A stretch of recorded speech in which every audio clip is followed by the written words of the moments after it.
you this protester. Go ahead.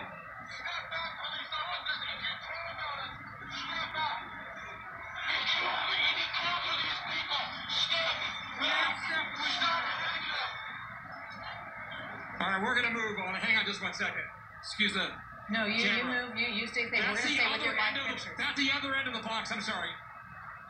Paul, we're staying with you. We could hear that man on that roof saying yes to the police over that intercom to stop hitting us, to telling the police to step back. Obviously, we have seen police out there using their batons, but as you point out, the protesters, people who are in those crowds at least, have vandalized a lot of the police vehicles. We saw broken windows.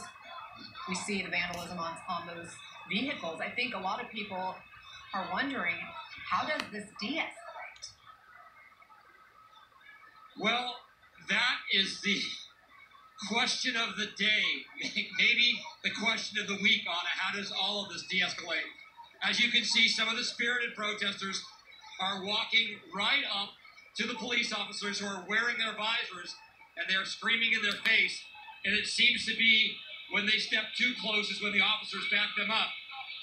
I believe, as I said, it seemed to be that there was a tactical strategy to try to take back this intersection, but clearly that's not going to happen right now. As shoulder to shoulder, you can see these protesters, and if we can give you a very long view, Chris Odick is my photographer, go ahead and show where those people are on that city bus, way off in the distance. That's Fairfax Avenue. I know some of you had said this is near the farmer's market, which it is. So they would have to go all the way. I mean, I'm going to estimate that that's 250 yards of having to clear all these people. And there are thousands and thousands of them, it seems. And you look right there, this officer is grabbing something out of the other officer's pack. I mean, they're armed with rubber bullets. We haven't seen any firing of tear gas. But that is basically their strategy, it seems to be, is to fire rubber bullets into the ground in hopes of backing up the protesters. But this just seems like it could be a long, long stalemate here on 3rd Street in Los Angeles.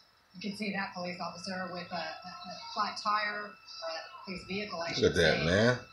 Just look at that. And obviously, an ongoing Look at that. Oh, no, and they were That's swinging police batons brutality. again on a... Come on, man. Look at that. Just look at that.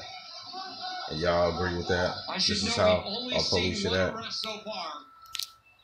And I said to you, perhaps they're going to try to gain ground here, foot by foot.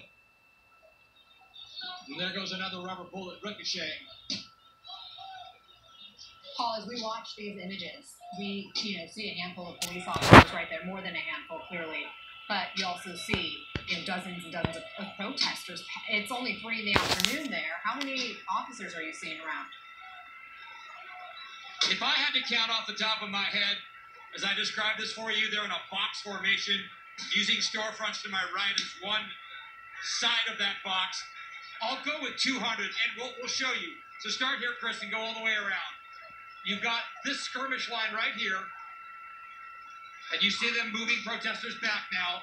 Then we have officers who are all along this side of the street. There's a parking lot over there. And then off in the distance, this is where they sealed off this other group of demonstrators. You've got police officers. There's either an arrest right in front of us or a detainment.